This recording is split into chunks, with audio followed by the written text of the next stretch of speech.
Welcome back to Elderbear Farm. Snow has melted and we are into our project again, trying to finish our second piece of this permaculture redesign. And in the middle of it, I thought I'd stop and talk about something that you don't get to see too often. So what I've got here is these are the areas where I've cut away taken away the sides of the rotten raised beds. So you see like a perfectly formed rectangles all throughout the area here.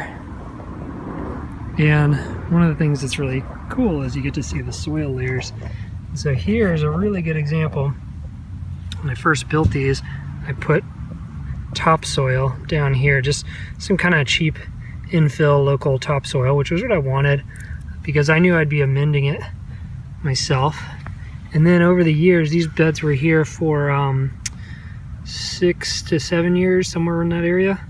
And as you can see, about the halfway point is where you start to notice quite a bit of difference in the color, the texture, as you get up closer to the surface. And this is all like partly frozen. You see all this organic matter just sitting on top of the topsoil there. And it's funny that this is just like one solid frozen piece. And so you can just see what a difference it makes to just add year after year after year. That's what we want. We want to just as deep of that rich, fluffy, nice soil full of organic matter as possible. The other thing that I wanted to have a look at before we take a break and then come back to see the finished product are the actual the boards that I took off the side, so you can see just how deteriorated untreated wood on a raised bed would get after about 6 or 7 years. And this stuff is like wet cardboard almost. Some of it, you can just kind of break apart with your fingers even. It's all the water and the ground termites and other boring insects and things. You see when you get really close in here, you can see little guys living in there. And it's nice. It's a nice ecosystem for them. Kind of a bummer to have to take that away, but the system will recover. So here we are with our weirdly perfect shape square beds. Because the soil is still really cold after our cold snap, I'm going to work it a little bit, but if it seems like it's not that workable, I'll probably just let it be for a while. Maybe just try to come back and hit it with some more layers of organic matter to cover things up, because it's about to get cold once again later this week. All right, we'll see you in a few. All right, so that didn't take too long to get it to this state. As you can see, as you look around, the raised beds are gone. We removed all the rotten wood. That was probably the hardest part. That wood was so saturated with water that it was actually really heavy. So now those hard edges are gone of the rectangles. You can still see the shapes, the basic shapes, and that helps us to keep the paths outlined and defined. And so in the future, these paths, we'll just dig out the wood chips that we put in there as they continue to break down, pile them up onto the beds, fill the paths back up with fresh wood chips. That'll keep it very apparent where the paths are, as well as just adding that wood chip compost into our beds and continuing to add organic matter that way. So as I mentioned in the previous video, the whole point behind this was to essentially get rid of these hard edges, to have a pattern that was a little bit more organic, pattern that's more opened up, that allows us to think a little bit more creatively about the space, in my opinion. Now I feel like I kind of have liberty to start thinking about how I might put perennials in here and there.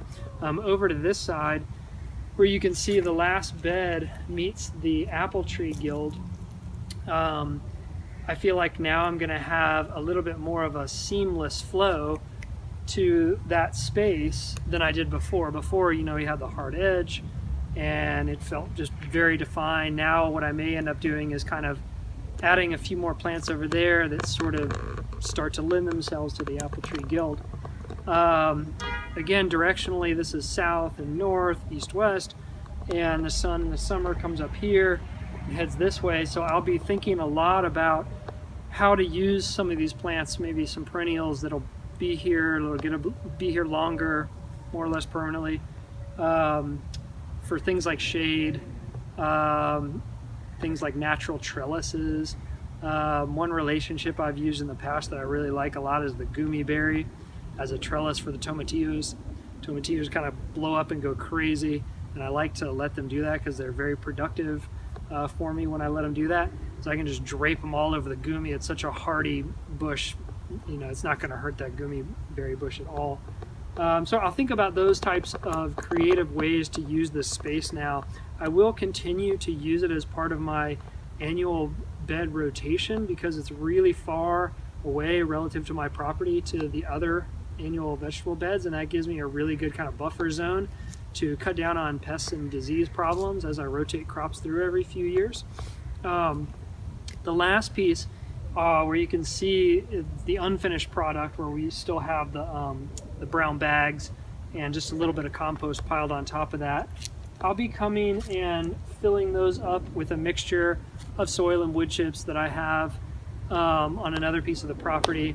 I'm just not going to do it today because I'm tired. Carrying all the wood and moving all this soil around and all that stuff was enough for one day.